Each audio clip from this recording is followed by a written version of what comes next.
Gracias a Dios que nos permite estar reunidos para poder adorarle en espíritu y en verdad. El primer día de la semana la iglesia se reúne para lo mejor, es decir, para adorar a Dios por tantas cosas que ha hecho en nuestras vidas. Nos ha dado perdón porque le aceptamos a su Hijo. Y algo de lo que podemos hablar y no cansarnos nunca es acerca de el amor que Dios tiene para con nosotros, la grandeza de su amor. Y hay un versículo en el Nuevo Testamento, en el Evangelio de Juan, que nos habla precisamente de ese amor, de esa grandeza de ese amor. Y algunos eruditos de las Escrituras califican a este versículo de Juan 3:16 como una condensación, es decir, todo el Evangelio reducido en unas cuantas palabras. Porque de tal manera, dice la Escritura, amó Dios al mundo que ha dado a su Hijo unigénito, para que todo aquel que en Él cree no se pierda, mas tenga vida eterna. Eso nos habla, eso que hace el Señor, nos habla, es una manifestación del amor que Él tiene por nosotros, que tiene por el mundo. Dar a su Hijo para que el Hijo llevase las culpas, todas las culpas, todo el pecado que el hombre ha cometido durante todo el tiempo que el hombre tiene sobre la tierra, no solamente en una generación, sino todas las generaciones que han pasado. Y esa manifestación de amor podemos decir, es una grandeza del amor de Dios. Es muy importante que entendamos eso.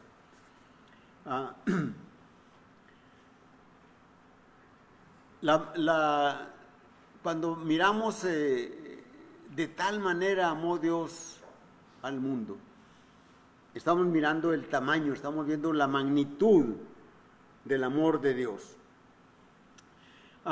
En la carta primera que escribe el apóstol Juan, en el capítulo 3 y versículo 1, dice la Escritura: mirad cuál amor nos ha dado el Padre, donde está mencionando que ha venido a este mundo, ¿verdad?, para que seamos llamados hijos de Dios. Mirad cuál amor nos ha dado el Padre para que seamos llamados hijos de Dios. Por esto el mundo no nos conoció, porque no le conoció a Él. Y cuando miramos esto que nos dice Juan, para que seamos llamados hijos de Dios, nos remite al Evangelio de Juan en el capítulo 1 y versículo 11, ¿verdad?, cuando dice la Escritura: a lo suyo vino y los suyos no le recibieron, mas a los que le recibieron les dio potestad de ser hechos hijos de Dios. Y luego ya menciona por qué, ¿verdad? Dice: no de voluntad de sangre, no de voluntad de carne ni de varón, ¿verdad?, sino de Dios, ¿verdad? Entonces, estamos mirando ese amor grande de Dios, ese amor inmenso, amor inconmensurable, no tiene medida. Primera de Juan capítulo 4 y versículo 9 dice: en esto se mostró el amor de Dios para con nosotros, en que Dios envió a su Hijo unigénito al mundo para que vivamos por Él. Esto es lo que vino a hacer nuestro Señor Jesucristo, para que nosotros tengamos vida. Él muriendo nos da vida a nosotros. El amor de Dios se mira incluso en la situación en que nosotros nos encontrábamos. Y Pablo lo describe, ¿verdad? Porque nos habla de la ira de Dios, la ira de Dios. Y precisamente el Señor Jesucristo vino para apartar esa ira de Dios. ¿En qué consistía esa ira de Dios? Bueno, Pablo lo menciona en la carta que escribe a los Efesios, en el capítulo 2 y versículo 1 en delante. Dice, y Él os dio vida a vosotros, y Él os dio vida a vosotros cuando estabais muertos en vuestros delitos y pecados, en los cuales anduvisteis en otro tiempo, siguiendo la corriente de este mundo. ¿Y cómo estábamos nosotros cuando éramos jóvenes? Y también viejos, ¿verdad? Cuando ya somos mayores de edad. Estábamos siguiendo la corriente de este mundo. Mucha gente que no tiene temor de Dios sigue la corriente de este mundo, no importa la edad que tenga. Dice, conforme al príncipe de la potestad del aire, el espíritu que ahora opera en los hijos de desobediencia. Y luego menciona el apóstol Pablo, entre los cuales también todos nosotros vivimos en otro tiempo. Vivimos en otro tiempo, en los deseos de nuestra carne, haciendo la voluntad de la carne y de los pensamientos. Y aquí es donde dice el apóstol Pablo, y éramos por naturaleza hijos de ira, lo mismo que los demás. Cuando el pecado, la actitud de los pueblos de Sodoma y de Gomorra llegaron a tal grado que la ira de Dios dice, voy a destruir esas ciudades. Bueno, les mandó fuego y fueron consumidos, ¿verdad?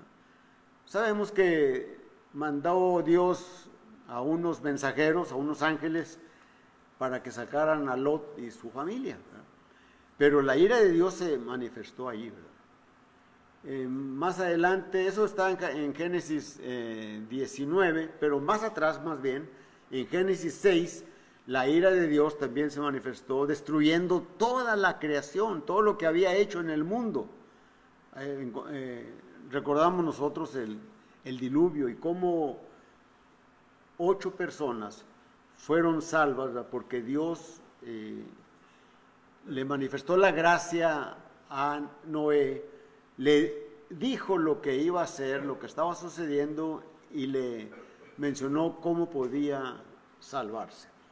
Entonces nosotros éramos hijos de ira, pero Dios nos dio vida en nosotros. En el amor de Dios se manifiesta la justicia de Dios. Romanos capítulo 1 y versículos 18 dice, porque la ira de Dios se revela desde el cielo contra toda impiedad e injusticia de los hombres que detienen con injusticia la verdad. La ira de Dios se manifiesta, se ve allí. Miramos en el amor de Dios, miramos la severidad de Dios. Dios es un Dios severo y la Escritura, el Antiguo Testamento está escrito para mostrarnos los atributos de Dios, para mostrarnos cómo es Dios. Cuando miramos hoy en nuestros días, en nuestros tiempos, cuando en una familia fallece una persona y todos con una facilidad, ¿verdad? Los deudos, está con Dios. Pero realmente estará con Dios aquella persona que terminó su peregrinar en este mundo. Y se dice de una manera indiscriminada, ¿verdad? No importando las costumbres, la vida que se lleve en aquel lugar, ¿verdad? Está con Dios, está en un mejor lugar, etcétera. Pero Dios es severo. Y la severidad de Dios nos la revela cuando Lot y su familia salen de las ciudades de Gomorra, de Sodoma y de Gomorra. Y se les dijo, los enviados, los mensajeros, le dijeron a Lot: corre, escapa por tu vida, no mires tras ti, para que no perezcas. Y luego encontramos más adelante que la mujer miró hacia atrás y se volvió estatua de sal.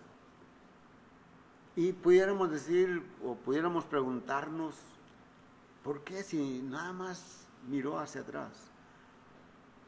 Dios dijo por medio de los enviados, por medio de los mensajeros: no mires tras ti, para que no perezcas.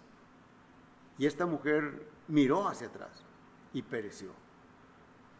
Es mucha severidad, es mucha severidad. Nosotros queremos juzgar, ¿verdad?, que Dios es como nosotros, que no mantenemos nuestra severidad.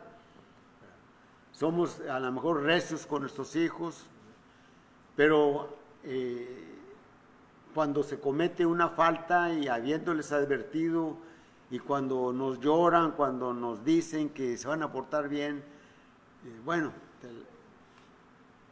muy bien, te voy a pasar esta. Pero Dios no es así, Dios es severo. La palabra de Dios se cumple. Dios quiere que todos se salven, ¿sí? Pero Dios quiere que todos sean obedientes a las palabras de Dios. Pablo escribe a Timoteo en su primera carta, capítulo 2, versículo 4, dice: el cual quiere que todos los hombres sean salvos y vengan al conocimiento de la verdad. Todos los hombres, ese es lo que Dios quiere. Pero requiere que los hombres vengan al conocimiento de la verdad. ¿Cuál verdad? La verdad de Dios. ¿Cómo es Dios? El plan que tiene Dios para el hombre. Lo que Él ha preparado para cuando el día del Señor se manifieste y venga el Señor Jesucristo por su pueblo, por su iglesia. Y los demás, apartados de mí, dice la Escritura, obradores de maldad. Pedro también dice, ¿verdad? El Señor no retarda su promesa, como le reclamaban a Pedro por causa de que decían que todas las cosas siguen igual. No ha venido el Señor, pero Pedro dice, ¿no?, el Señor no retarda su promesa. Segunda de Pedro 3 y versículo 9. Como algunos la tienen por tardanza, porque es paciente para con el hombre. Porque no quiere que ninguno perezca, sino que todos procedan al arrepentimiento. Entonces miramos la grandeza del amor, ¿verdad?, porque de tal manera amó Dios al mundo. ¿Cómo se mostró el amor de Dios? Se manifestó, dice Juan en el capítulo 3, versículo 16, que ha dado a su Hijo unigénito. Que ha dado a su Hijo unigénito.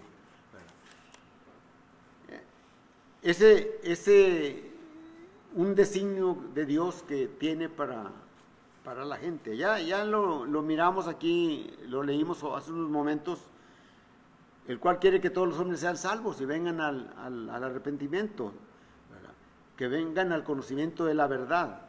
Y el apóstol Pedro dice, ¿verdad?, fuimos rescatados de una manera inútil, vana que teníamos. ¿Cómo vivíamos antes? Vivíamos apartados de Dios, vivíamos solamente para el goce físico, pero no para un gozo espiritual, para buscar a Dios cuando lo podemos encontrar en las Escrituras. Y el apóstol Pedro está diciendo, fuiste rescatados de esta manera inútil, de esta manera vana en que vivías. Y no con oro, o no con metales preciosos como oro o plata, sino con la sangre preciosa como de un cordero, sin mancha y sin contaminación, preparado desde antes de la fundación del mundo. ¿Por qué Dios hizo esto? Esto lo preparó desde antes de la creación. Está desde la eternidad ese designio de Dios. todavía no había sido creado nada y ya estaba el Señor para que viniese a este mundo para rescatar, ¿verdad? Como dice Lucas capítulo 19, versículo 10, ¿verdad? Yo he venido al mundo para rescatar a todo lo que se había perdido, ¿verdad? Porque le reclamaban a Jesús unos fariseos porque había entrado a la casa de un publicano, de Zaqueo, y él dice, el Señor les dice, Zaqueo también es un hijo de Abraham, y el Hijo del Hombre vino a este mundo para salvar y rescatar lo que se había perdido. Nosotros somos hijos de Dios, somos hijos de Dios en cuanto a la creación. Todo mundo en cuanto a la creación es hijo de Dios, pero necesitan ser rescatados de ese mundo en el que están viviendo únicamente para los pensamientos, para los deseos de la carne, los deseos de los pensamientos, siendo por naturaleza vivir en pecado y morir en pecado. Y debemos de morir al pecado, no en pecado. Morir al pecado, no más el pecado en nosotros. Pero Satanás, siempre utilizando todas sus artimañas, está tratando de hacernos caer. Y tenemos que recordar siempre la palabra de Dios y orar a Dios, fortaleza espiritual para soportar las tentaciones. ¿Cómo se mostró el amor de Dios? Dice Gálatas 4:4, cuando vino el cumplimiento del tiempo, Dios envió a su Hijo nacido de mujer y nacido bajo la ley. Es decir, Dios escogió el momento preciso. Todo está determinado por Dios. Dios tiene todo en control. Cuando miramos el desarrollo del pueblo de Dios, no vino cuando estaba en Egipto, no vino cuando fueron conquistados por los asirios, no vino en el tiempo de los caldeos, no vino en el tiempo de los medos y los persas, no vino en la época de los griegos, sino que vino en la época del Imperio Romano. Para todos aquellos que conozcan algo de historia, los 5 imperios anteriores no se podía cumplir lo que el Señor mandó en tiempos de Jesucristo. Vayan por todo el mundo y prediquen el Evangelio. Es decir, que hubiera seguridad en ese mundo. Sí, mencionaba a los que conocemos un poquito de la historia universal. Roma, ¿verdad? Empezó allí en Roma, ¿verdad? Y luego no le gustaban los vecinos que vieran sus pertenencias, ¿verdad? Y sus posesiones, y los conquistó. Y luego se fue más afuera y más afuera. Pero conforme se iba alejando de Roma, construían carreteras y puentes. ¿Para qué?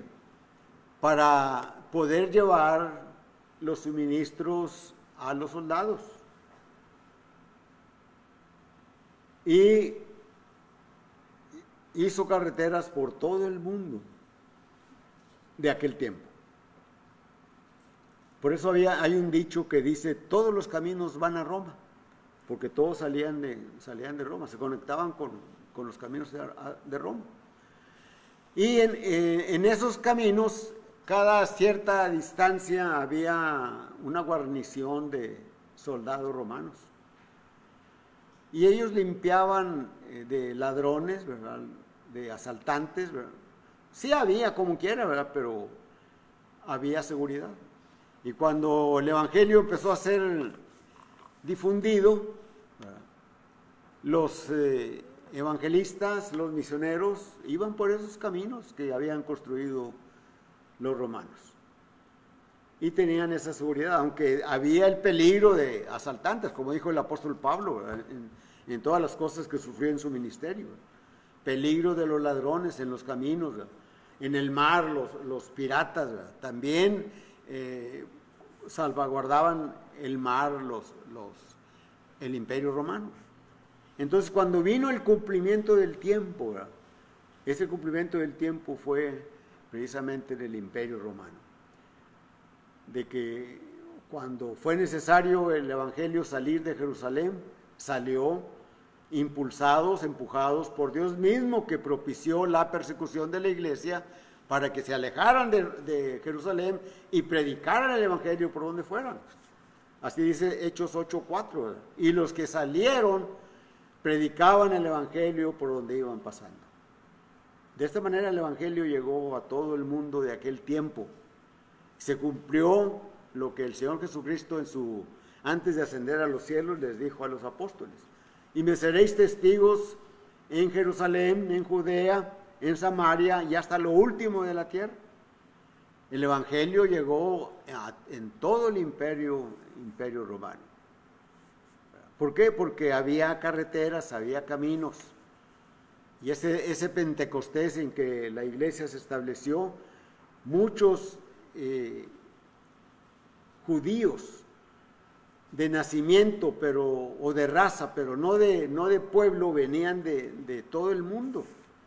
Ahí lo leemos en Hechos 2, como 16 naciones están allí representadas, los cuales les dicen a los apóstoles: ¿cómo ustedes, siendo galileos, les oímos hablar en nuestra lengua las cosas de Dios, o todas las maravillas de Dios en la lengua en que hemos nacido?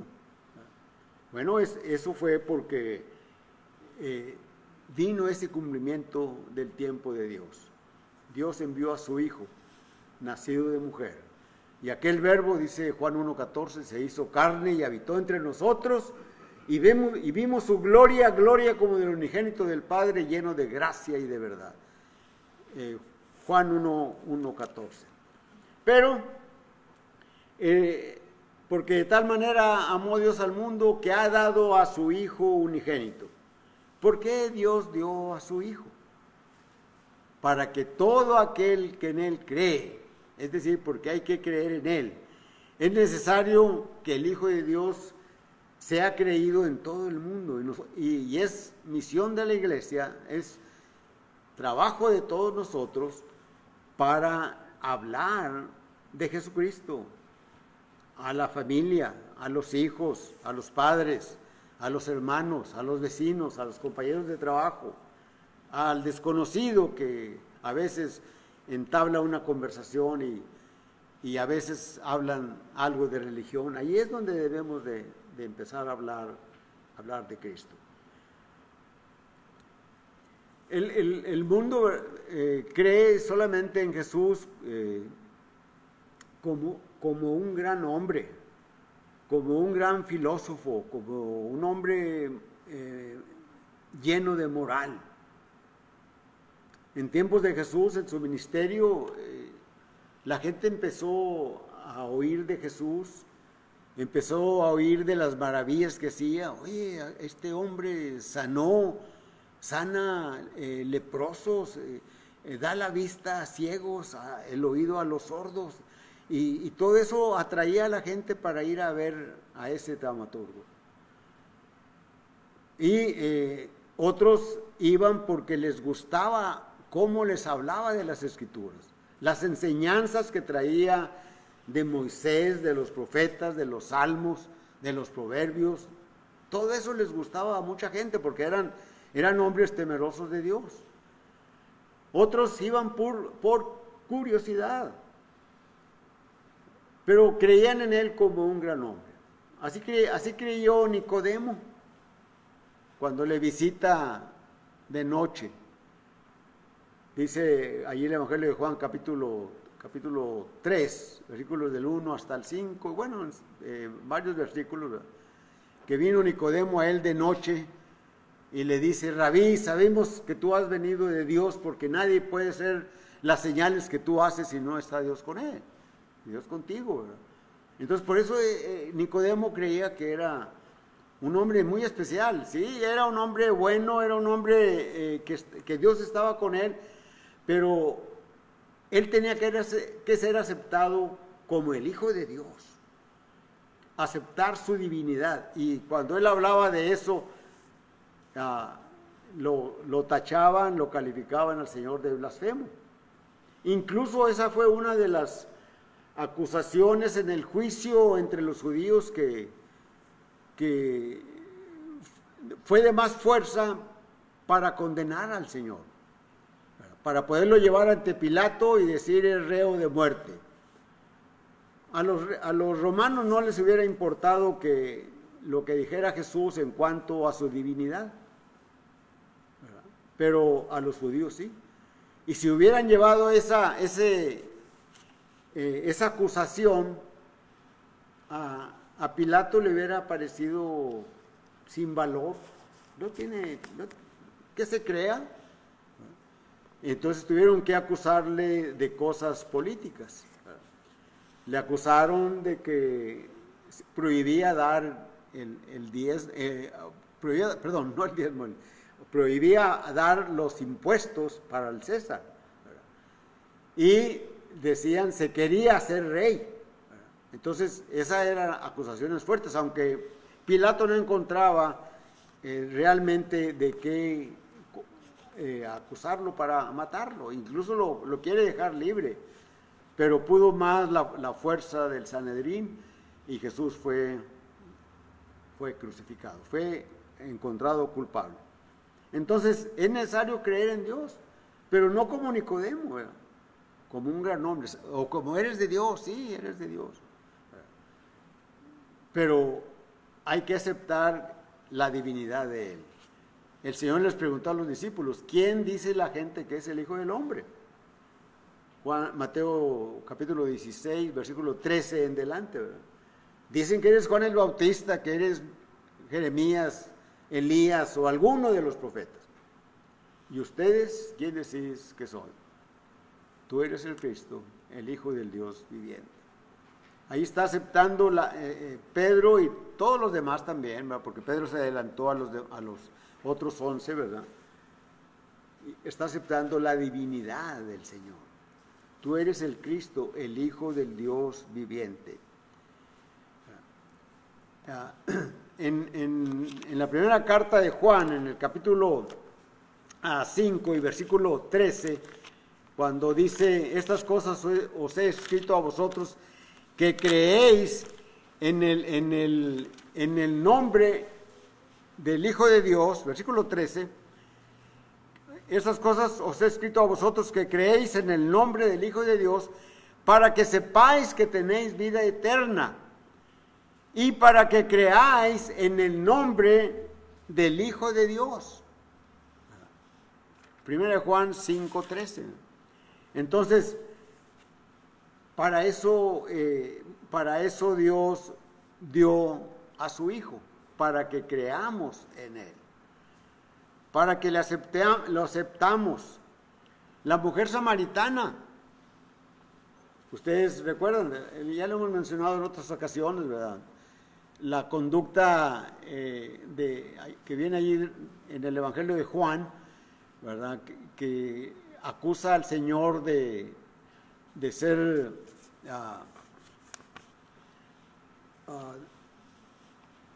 ¿cómo se llama la palabra esta de segregación racial, ¿verdad? No, los judíos y los samaritanos no se, tú sabes que no se hablan entre sí, no se tratan entre sí, ¿verdad? Y le contesta así fuerte. Después va a bajar, el Señor le sigue hablando y va cambiando el tono de la mujer, ¿verdad? Más adelante le dice Señor, ¿verdad? Porque primero le dice, ¿cómo tú siendo judío me hablas a mí que soy mujer samaritana? Y luego después le dice Señor, ¿verdad? Y luego más adelante le dice, me parece que tú eres profeta. Y luego después dice, ¿no será este el Cristo? ¿Verdad? Entonces la mujer creyó en Jesús como el Cristo, como el Mesías, ¿verdad? Entonces, ¿por qué Dios dio a su Hijo? Para que creáis en Él. ¿Y para qué hay que creer en el Hijo? ¿Para qué hay que creer en el Hijo? Para que no se pierda, dice Juan 3:16, mas tenga vida eterna. para que escapes de la condenación. Recordemos a Lot otra vez, ¿verdad? Los ángeles han ido allí para destruir Sodoma, Gomorra, Adma y Zeboín. Pero ahí está ese hombre justo, ¿verdad? Aunque con toda su justicia, dice el libro de Génesis, cada día se acercaba más sus tiendas a Sodoma. ¿Qué significa esto, verdad? Que cada vez vivía más cerca de ellos, de los de Sodoma. Cada vez, cuando éramos, bueno, el hombre no necesita solamente joven, ¿verdad? Sino también ya adulto y maduro y viejo, ¿verdad? Podemos estar acercándonos cada día más a la maldad. Es a donde se estaba acercando Lot. Cada día acercaba más sus tiendas a Sodoma. Pero con todo y esto había intercesión por él por parte de Abraham. Y Dios por eso mandó esos ángeles para que lo sacaran. Y le dicen, escapa por tu vida. Sal de este lugar para que no perezcas, porque Dios ha determinado destruir. Bueno, hoy sabemos, ¿verdad?, que Dios un día va a destruir este mundo. Va a ser destruido. Y si no nos hemos acercado a Dios, bueno, aquellos que escuchen, y aquí algunos jovencitos, ¿verdad?, que no se han acercado a Dios todavía, que viven fuera de la convicción, ¿verdad?, para que escapen por su vida, para que vengan a Cristo, para que le confiesen, para que se arrepientan de su vida, para que mueran al pecado y sean bautizados, sean sumergidos en las aguas del bautismo y sean fieles por el resto de su vida. Para eso hay que creer en el Hijo, para no perecer con todos aquellos que perecerán por no aceptar a Jesucristo. Para que escapes de la condenación. La palabra de Dios nos da opción, es decir, nos da libertad, nos da facultad para elegir. Recordamos a Moisés cuando él le quedan unos días de vida. En el libro de Deuteronomio, en el capítulo 30, que es en el tercer discurso de los tres que da en un mes, el último mes de la vida de Moisés, en Deuteronomio 30 y versículo 19, está exhortando al pueblo, ¿verdad?, porque él ya sabe que él va a morir. Y dice, a los cielos, y a la tierra llamo por testigo hoy contra vosotros, que os he puesto delante la vida y la muerte, la bendición y la maldición. Escoge la vida para que vivas. Esto es lo que hace el Evangelio. Nos pone la bendición, ¿verdad?, que la escojamos. Y la escogimos la mayoría de los que estamos aquí. Casi todos. La escogimos. Escapamos de las garras de Satanás. Salimos, así como el pueblo de Israel salió de la esclavitud de Egipto, salimos de la esclavitud del pecado. Y vamos peregrinando al cielo, a las moradas que el Señor Jesucristo ha ido a preparar. Juan capítulo 14, versículos 1, 2, 3 y 4. Voy pues a preparar lugar para vosotros, dice el Señor. Y aquí Moisés le está diciendo esto al pueblo. A los cielos y a la tierra llamo por testigos, para que escojan la vida, ¿verdad?, la bendición, o escojan la muerte y la perdición. Josué hace lo mismo unos 40 años después, bueno, 45 años después. Cuando ya está también para morir, junta al pueblo y les dice allá en Josué 24 y versículo 15, ¿verdad? Les dice que escojan a quién van a servir. Si a los dioses a quienes sirvieron vuestros padres que habían muerto en el desierto y que habían servido allá en Egipto. Dice, o a los dioses de los amorreos en cuya tierra habitáis, porque ellos ya habían entrado a la tierra prometida y allí vivían los pueblos amorreos. Son como 7 pueblos o más, ¿verdad?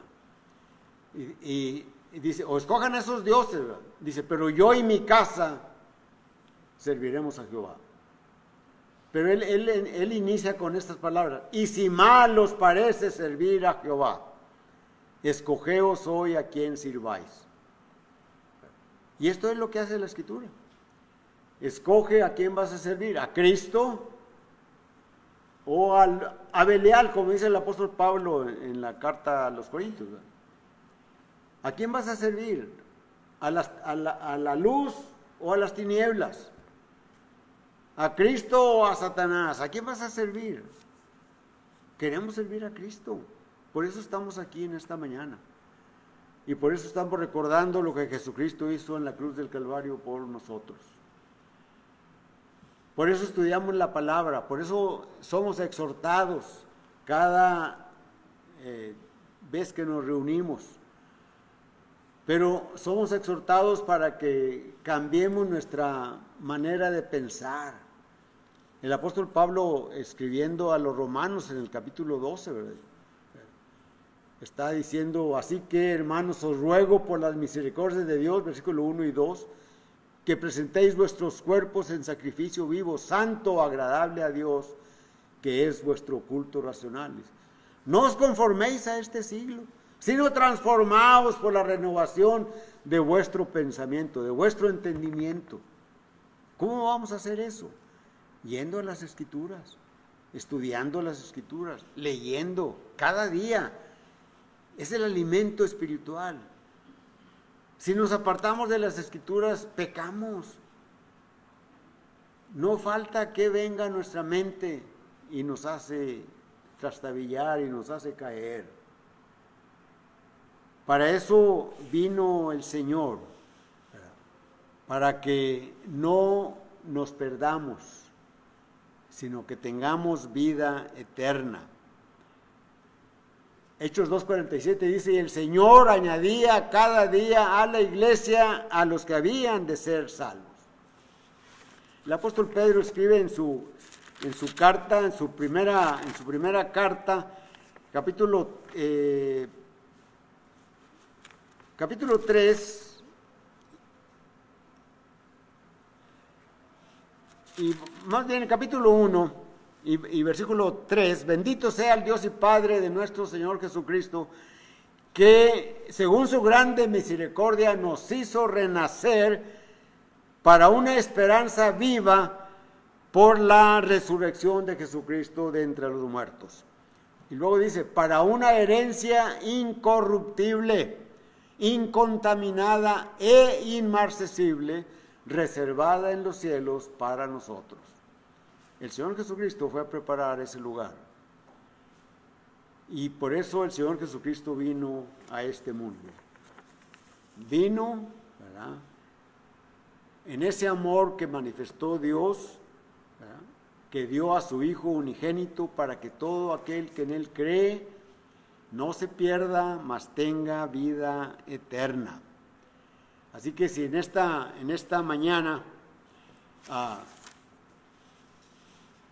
hay alguien que no ha aceptado al Señor, hay un proceso. Y para aquellos que quizás escuchen por medio del Facebook, hay un proceso de cómo podemos venir a Cristo.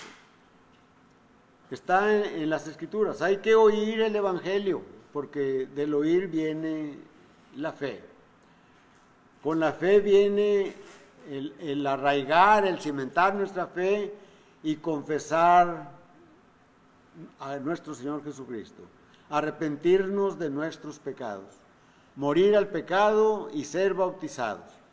Y el Señor nos añade a su iglesia. Así que es una decisión tuya. Los ángeles le decían a Lot, escapa por tu vida. Y nosotros podemos decir, parafraseando eso, ¿verdad?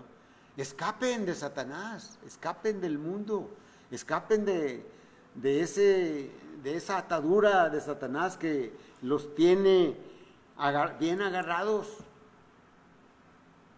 Agárrense de Cristo, agarrémonos de Cristo y permanezcamos fieles en los días que Dios nos da en nuestra vida. Así que la invitación es la palabra, la predicación de la palabra, pero cantamos un himno.